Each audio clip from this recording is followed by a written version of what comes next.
நம்ம எத்தனையோ முருகன் ஆலயத்திற்கு போயிருப்போம். ஆனால் இந்த ஸ்பெஷலான இந்த கோவிலுக்கு நீங்கள் போயிருக்கீங்களா? இலங்கையில் மிகவும் பிரசித்தி பெற்ற ஒரு கோவில் அப்படின்னா இந்த நல்லூர் கந்தசாமி கோவிலானது ரொம்ப ஒரு முக்கியமான இடத்தை பெற்றிருக்கு. இது இலங்கையோட வடபகுதியில் உள்ள யாழ்ப்பாண குடாநாட்டில் யாழ்ப்பாண நகரத்திலிருந்து சுமார் 2 மைல் தொலைவில் இருக்கக்கூடிய 12ஆம் நூற்றாண்டு தொடக்கம், அதாவது 17ஆம் நூற்றாண்டோட முற்பகுதி வரை இந்த யாழ்ப்பாண ரசாயத்தின் தலைநகரமான நல்லூர் என்னும் இடத்துல தான் இது அமைச்சிருக்கு. இதனோட தோற்றம் பற்றி சரியான தெளிவு இல்லை அப்படின்னா கூட யாழ்ப்பாண அரசு காலத்தில் ரொம்பவும் முக்கியம் வாய்ந்த ஒரு கோவிலாக இந்த முருகன் கோவிலானது இருக்குது. மேலுமே இந்த ஆலயத்தில் பார்த்திங்களா பல சுவாரஸ்யமான தகவல்கள் இருக்குது. அதாவது யாழ்ப்பாணம் அப்படிங்கிறது ரொம்ப ரொம்ப முக்கியமான ஒரு இதாக இருக்குது. 1917ஆம் ஆண்டு காலப்பகுதியில் அப்போதைய கோவிலானது அதிகாரியான 4ஆம் ரகுநாத மண்பான முதலியார் சிந்தையில் முருகப்பெருமானுக்கான ஒரு திருக்கேணியை திருப்பணி செய்ய வேணும் அப்படிங்கிற எண்ணமானது அவருக்கு தோணியிருக்கு. அதன் பலனால் 1922 to 23ஆம் ஆண்டு பகுதியில் நல்லூர் கந்தசாமி ஆலயத்திற்கான தீர்த்தக்கேணி சர்சதுர வடிவில் சுண்ணாம்பு கற்களால் வெள்ளை கல்லாலும் அமைக்கப்பட்டிருக்காரு. மேலுமே இந்த ஆலயத்தில் பார்த்திங்களா பலரும் அறியாத பல சுவாரஸ்யமான தகவல் இருக்குது. இந்த ஆலயத்துக்கு சென்று வந்தால் நமக்கு கிடைக்கக்கூடிய நன்மைகள் என்ன, மேலுமே இந்த ஆலயத்தில் ரொம்ப ஸ்பெஷலான முக்கியமான விஷயங்கள் என்ன, இதையெல்லாம் குறித்து நம்ம பார்க்க போகிறோம். வீடியோ பார்த்திங்களா உங்களுக்கு ரொம்ப யூஸ்ஃபுல்லாக இருக்கும். வீடியோவை ஸ்கிப் பண்ணாமல் முழுமையாக பாருங்கள். அதே மாதிரி வீடியோ பிடிச்சிருந்தால் மறக்காமல் லைக் பண்ணுங்கள். இது போன்ற பல சுவாரஸ்யமான தகவல்களை நீங்கள் தெரிஞ்சுக்கணும் அப்படின்னாலும் மறக்காமல் நம்ம சேனலை சப்ஸ்கிரைப் பண்ணி வச்சுக்கோங்க. இந்த யாழ்ப்பாணத்தில் பார்த்திங்களா 6 கால பூஜைகள் நடைபெறும் ஒரே ஆலயம் இந்த நல்லூர் அப்படிங்கிறது ஒரு அற்புதமான விஷயமாகவும் இருக்குது. யாழ்ப்பாணத்தின் மாவிட்டபுரத்தில் உள்ள மாவிட்டபுரம் கந்தனை அபிடேக கந்தன் அப்படின்னும், செல்வ சந்நிதி முருகனை அன்னதான கந்தன் அப்படின்னும், நல்லூர் கந்தனை அலங்கார கந்தன் அப்படின்னும் வரலாறுகள் சிறப்பித்து சொல்லப்படுது. மேலுமே இந்த முருகன் ஆலயத்திற்கு சென்றாலே நிச்சயமாக நல்ல ஒரு முன்னேற்றத்தை சந்திக்க முடியும். போக நந்தீஸ்வரர் கோவில் திருஞான சம்பந்தரால தேவரும் பாடல் பெற்ற ஒரு சிறப்பு வாய்ந்த ஒரு தலமாக சிவத்தலமாகவும் இருக்குது. இந்த தலத்தோட மூலவர் போக நந்தீஸ்வரர், தாயார் சௌந்தர நாயகி. இந்த தலத்தோட தல விருச்சகமாக வில்வம் மரமும் தீர்த்தமாக 8 தீர்த்தங்களும் இங்கு அமைஞ்சிருக்கிறது ஒரு சிறப்பு அப்படின்னு சொல்லலாம். மேலுமே இந்த ஆலயத்தில் இருக்கக்கூடிய ரொம்ப ஸ்பெஷலான முக்கியமான விஷயத்தை பற்றி தான் இந்த பதிவில் பார்க்க போகிறோம். 1917ஆம் ஆண்டு காலப்பகுதியில் அப்போதைய கோவிலானது அதிகாரியான 4ஆம் ராகநாத மண்பான முதலியார் பார்த்திங்களா இந்த சிந்தையில் முருகப்பெருமானுக்கான தீர்த்தக்கேணியை திருத்தணி செய்ய வேணும் அப்படிங்கிற எண்ணமானது உருவானதான். அதனோட பலனால் 1922 to 23ஆம் ஆண்டில் பகுதியில் நல்லூர் கந்தசாமி ஆலயத்திற்கான தீர்த்தக்கேணியானது அமைக்கப்பட்டிருக்காங்க. அது மட்டும் இல்லாமல் குமாரதாஸ் மப்பன முதலியாரின் தந்தையார் காலத்தில் பார்த்திங்களா அமைக்கப்பட்ட தீர்த்தக்கேணியானது கடப்பா கற்களை கொண்டு தற்போது திருப்பணி நிறைவேற்றப்பட்டிருக்காங்களாம். குபேர கோபுர வாசல் கும்பாபிஷேகம் நிறைவடைந்ததுக்கு அப்புறம் ஆரம்பிக்கப்பட்ட கேணி தீர்த்த திருப்பணி 2 வருடங்களில் நிறைவடைந்திருக்கான். சண்முக தீர்த்தக்கேணி பிரதிஷ்டமாக கும்பாபிஷேகம் கார்த்திகை உற்சவ தினத்தன்னைக்கு, அதாவது 15/8/2017 செவ்வாய்க்கிழமையில் நடப்பட்டதாம். அதே மாதிரி பெருங்கோயிலுக்கான சண்முக தீர்த்தக்கேணியை உருவாக்கக்கூடிய எண்ணமானது 4வது ராகுநாத மண்பான முதலியாருக்கு 1917ஆம் ஆண்டு ஏற்பட்டதோட தற்போது அந்த சிந்தனையின் 100வது வருடத்தில் புதிய தீர்த்தக்கேணி நிறைவு பெற்ற தீர்த்தமும் பிரதிஷ்டை செய்யப்பட்டு இடம்பெற்றிருக்கிறான். மேலுமே நல்லூர் கந்தசாமி கோவிலோட நிர்வாக உரிமை மாப்பண்ண முதலியார் குடும்பத்துக்கே உரிதானது. இந்த வருட திருவிழாவானது 2022ஆம் ஆண்டு மாப்பண்ண முதலியார் குடும்பத்தாரின் 288வது நிர்வாக வருடமாக இது அமைஞ்சிருக்கு. மேலுமே மாப்பண்ண முதலியார் பார்த்திங்களா குடும்பத்தின் பரம்பரையில் வந்த குமரே சயந்தன மண்பானம் முதலியார் கோவில் 11வது அதிகாரியாக நல்லூர் கந்தனுக்கு தன்னோட சேவைகளை செஞ்சு வருவாராம். அதே மாதிரி ஏழை பணக்காரன் அப்படின்னு வித்தியாசம் இல்லாமல் அனைவருமே திருப்பணியோட பொருட்டு முருகனை முழு பக்தியோட நினைந்துருகி கொடுக்கக்கூடிய பணத்துக்கும் பொருளுக்கும் அடுத்த பணம் முருகப்பெருமான் அதிபதி ஆகிறான்.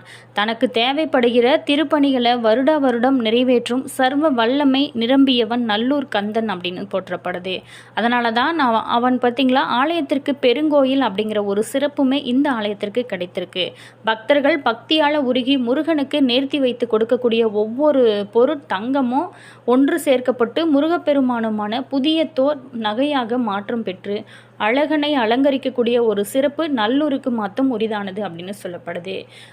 வருடம் நடைபெறக்கூடிய மகோற்சவ காலங்களில் புதிய அழகான நகையோட அலங்கார கந்தனாக தேவருக்கு எழுந்தருளக்கூடிய அவன் அழகை காணக்கூடிய போது கொடுத்தவனுக்கு மாத்திரமல்ல அனைவருக்குமே கண்கள் பணித்து உள்ளம் உருகும். வருடாந்திர மற்றவத்தை முன்னிட்டு கோவில் பணியாளர்கள், சிவாச்சிரியர்கள், தையல்காரர், கொல்லாச்சாரியர் என்று அனைவருமே 2 மாதங்களுக்கு முன்னரே தயாராக தொடங்கிடுவாங்க.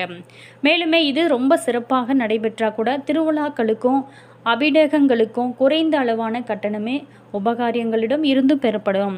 ஆயினும் கூட அனைத்து திருவிழாக்களும் எந்தவித வேறுபாடு இல்லாமல் நடைபெறுவது நல்லூரின் அழகு அப்படின்னு சொல்லலாம். கோடீஸ்வரர் செய்யக்கூடிய திருவிழாக்களுக்கும் ஏழை செய்யக்கூடிய திருவிழாக்களுக்கும் இடையில் வித்தியாசம் இல்லை. பாரம்பரியமும் பழமையும் மாறாமல் உபயக்காரர்களுக்கு திருவிழாக்கள் வழங்கப்பட்டால் கூட அதை முற்று முழுதாக கோவிலே பொறுப்பேற்று நடத்துவது நல்லூருக்கு மட்டுமே உரிதான ஒரு சிறப்பு அப்படின்னு சொல்லலாம். நல்லூர் கோவிலில் நடைமுறைகளை மிகவும் உன்னிப்பாக பார்ப்பவங்களுக்கு ஒரு விஷயமும் மிகவும் தெளிவாக புரியும். நல்லூரில் கோடியாக பணம் குவிவது இல்லை. கோவிலில் திருப்பணி உண்டியல் மற்றும் வெளி மண்டப உண்டியல் என 2 உண்டியல்கள் மாத்திரமே வைக்கப்பட்டிருக்கிறதையும் இங்கே இருக்கக்கூடிய இன்னொரு சிறப்பு அப்படின்னு சொல்லலாம். ஆகவே ₹1 அர்ச்சனையில் இத்தனை சிறப்புகள் இருக்குது அப்படின்னு சொல்லலாம். இங்கு நடைபெறக்கூடிய பிரம்மாண்டமான திருப்பணிகளும் வண்ணமயமான திருவிழாக்களும் நடைபெறுவதற்கு இன்ற காலகட்டத்தில் இது ₹1 சாத்தியமாகுமா அப்படிங்கிற கேள்விக்கு முருகன் மட்டுமே பதில் அறிவான். நல்லூரனை மனதால் நெருங்குவதற்கு ஒரு செங்கல்லோ அல்லது ₹1 அர்ச்சனையோ போதுமானது. கோவில் வளாகத்தில் அமைந்திருக்கக்கூடிய வணிக நிலையங்களையும் வியாபார நிறுவனங்களையும் 1980களில் அகற்றி நல்லூரை சுற்றி ரொம்பவும் பிரம்மாண்ட மணற்பரப்பு வெளியே உருவாக்கப்பட்டிருக்காங்க. அதே மாதிரி உள்வீதி சிறிதாக பெருக்கப்பட்டிருக்கு. அந்த திருப்பணிகளின் போது உள்வீதியோட அமைப்பானது கோவிலோட ஏனைய கட்டிடங்களுக்கும் மண்டபானங்களுக்கும் ஒத்துப்போகும் வகையில் உருவாக்கப்பட்டிருக்காங்க. 1978ஆம் ஆண்டு புதிதாக அமைக்கப்பட்ட இந்த வசந்த மண்டபத்திலிருந்து நேரெதிரில் வெளி வீதியை நோக்கியதாக கோயிலுக்கான வாசல் ஒன்று அமைக்கப்பட்டிருக்காங்க. யுத்த காலத்தில் ஏற்பட்ட சீமெந்து தட்டுப்பாடின் போதுமே திருப்பணிகள் நடந்ததை இங்கு குறிப்பிடத்தக்க ஒரு விஷயமாகவும் சொல்கிறாங்க. அதே மாதிரி இந்த முருகன் ஆலயத்தில் கட்டிடக்கலை வரைபடங்களுக்கு அப்பால் சென்று கோவில் வளாகத்திலும் முருகன் முன்னிலையிலும் திருப்பலிக்கான முக்கிய முடிவுகளை கோவிலோட அதிகாரிகள் எடுக்கும் வழக்கமானது இருக்குது.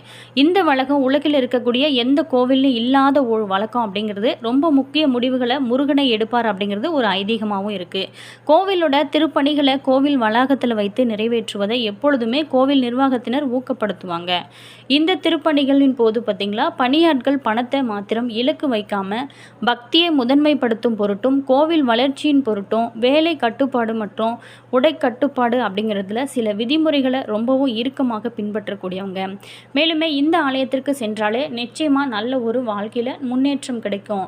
இந்த கோவிலோட திருப்பணி உண்டியல் மற்றும் வெளிமண்டப உண்டியல் என 2 உண்டியல்கள் மாத்திரமே வைக்கப்பட்டிருக்கிறது ஒரு சிறப்பு அப்படின்னு சொல்லலாம். 2008ஆம் ஆண்டு சுற்று கோவில்களுக்கு தனித்தனி கோவில்கள் அமைக்கப்பட்டதோட சபைகள் அமைக்கப்பட்டு கோவில்கள் உலோக தகட்டால் வேய்ந்த திருப்பணி நிறைவேற்றப்பட்டிருக்காங்க. அதோட 2008ஆம் ஆண்டு சண்முகருக்கான ராஜகோபுர திருப்பணி நவதானியம் இடப்பட்டு ஆரம்பிப்பதோட 2011ஆம் ஆண்டு இந்திய பேரரசர்கள் கட்டிய பெருந்திருப்பணிக்கு ஒப்பான நல்லூர் ராஜகோபுரத்துக்கு கூட முழுக்கு இடம்பெற்றிருக்கிறது ஒரு சிறப்பான விஷயமாகவும் இருக்குது. முருகன் பார்வை நல்லவற்றில் முடிய வேணும் அப்படிங்கிறது சண்முகருக்கு எதிரில் அமைந்திருந்த கோவில் பூந்தோட்டத்தில் அருணகிரிநாதர் தயாரிக்கப்பட்டிருக்காரு. மேலுமே தெற்கில் அமைக்கப்பட்ட கோபுரத்தை சமநிலைப்படுத்தும் பொருட்டு வடக்கில் ஒரு கோபுரம் கட்டப்பட்டு திருப்பணியானது நிறைவேற்றப்பட்டிருக்காங்க.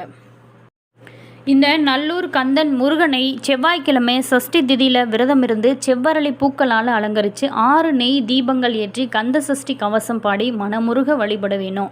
அலங்கார கந்தனாக போற்றப்படக்கூடிய இந்த முருகனை அரோகரா கோஷத்தோட மன அமைதியோட தரிசிப்பது ரொம்ப சிறப்பு. இது பொறுத்த வரைக்குமே யாழ்ப்பாணத்தின் பழமையான 6 கால பூஜைகள் நடைபெறக்கூடிய இந்த தலம் ரொம்ப சிறப்பு வாய்ந்த ஒரு தலமாக இருக்குது. இது மிகவும் சக்தி வாய்ந்ததாகவும் இருக்குது. மேலுமே இந்த ஆலயத்திற்கு சென்றாலே நிச்சயமாக உங்களுடைய வாழ்க்கையில் நல்ல ஒரு திருப்பம் ஏற்படும். ஆலயத்தோட 6 கால பூஜை நேரங்களில் காலை 5 முதல் இரவு 8 மணி வரைக்கும் கலந்து கொள்வது உங்களுடைய மனதிற்கு அமைதியையும் சகல சௌபாக்கியங்களையும் கொடுக்கும்.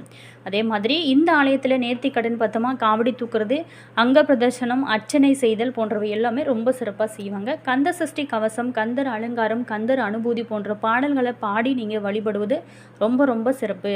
அலங்கார கந்தனாகிய நல்லூரான் முருக பக்தர்களுக்கு நல்ல வாழ்க்கையை அருளக்கூடிய ஒரு அற்புதமான தலமாக இருக்குது.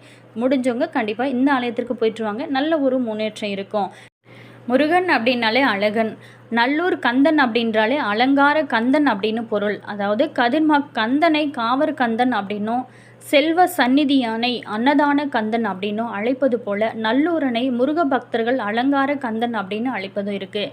முருகரோட திருநாமங்கள் பல புராணங்களில் முருகரோட திரு உருவம் குமரன், கந்தன், வீசகன், குகன் அப்படிங்கிற 4 வடிவங்களில் குறிப்பிட்டிருக்கப்பட்டிருக்கு. கந்தன் கடம்ப மாலையை சூடி கடம்ப மரத்தோட கீழ் உரைபவன் அப்படிங்கிறது. மேலுமே இந்த ஆலயத்திற்கு சென்றாலே நல்ல ஒரு முன்னேற்றம் உங்களோட வாழ்க்கையில் சந்திக்க முடியும். வீடியோ பிடிச்சிருந்தால் மறக்காமல் லைக் பண்ணுங்கள். இது போன்ற பல சுவாரஸ்யமான தகவல்களை நீங்கள் தெரிஞ்சுக்கணும் அப்படின்னாலும்